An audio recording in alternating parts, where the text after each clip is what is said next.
Sejak 10 tahun lalu, kenaikan harga emas telah meningkat sehingga 700% atau bersamaan 7 kali ganda. Maka tidak hairanlah ini menjadikan emas sebagai aset pelaburan paling menjadi pilihan di masa kini. Banyak faktor yang menyumbang kepada kenaikan ketara ini, antaranya permintaan yang tinggi dan kejatuhan nilai mata wang dolar Amerika Syarikat. Dan paling utama, sumbernya yang semakin berkurangan.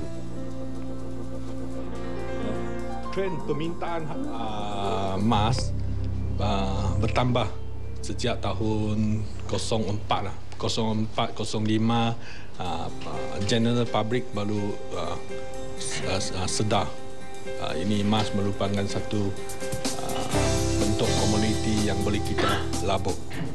So bagi Public Gold kita provide ini produk pada tahun 08.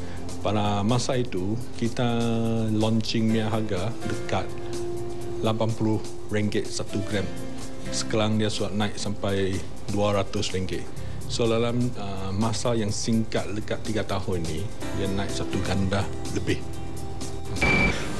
Public Gold merupakan antara peneraju utama syarikat jualan emas di negara ini yang ditawarkan pelaburan dalam bentuk jongkong emas, dinar emas, shilling emas dan barangan kemas.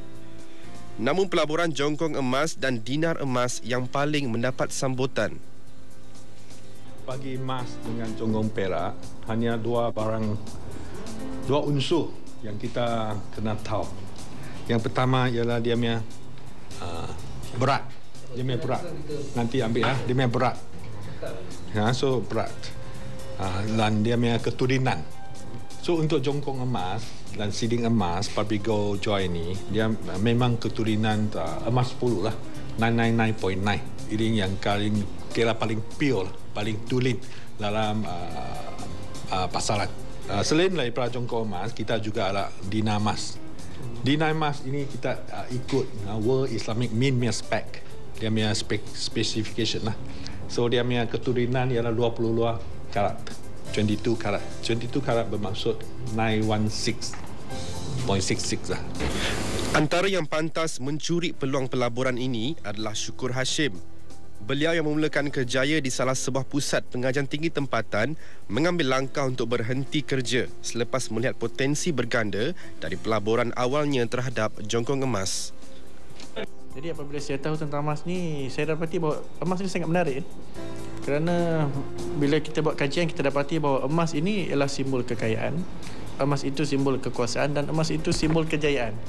Jadi bagi mereka yang mendalami emas ini, dia akan dapati bahawa sesiapa yang percaya dengan emas ni, maka dia memang akan jadi orang yang kaya dan berharta. Harga emas meningkat tiap-tiap tahun bermula daripada 2001 hingga 2011.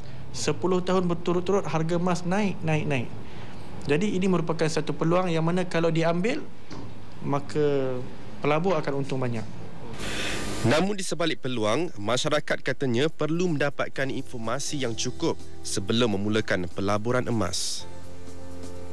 Pelabur harus bijak supaya tidak terjebak dengan skim-skim cepat kaya yang menggunakan emas ataupun skim-skim cepat kaya yang menawarkan pulangan bulanan tetapi akhirnya diserbu oleh bank negara ataupun menipu.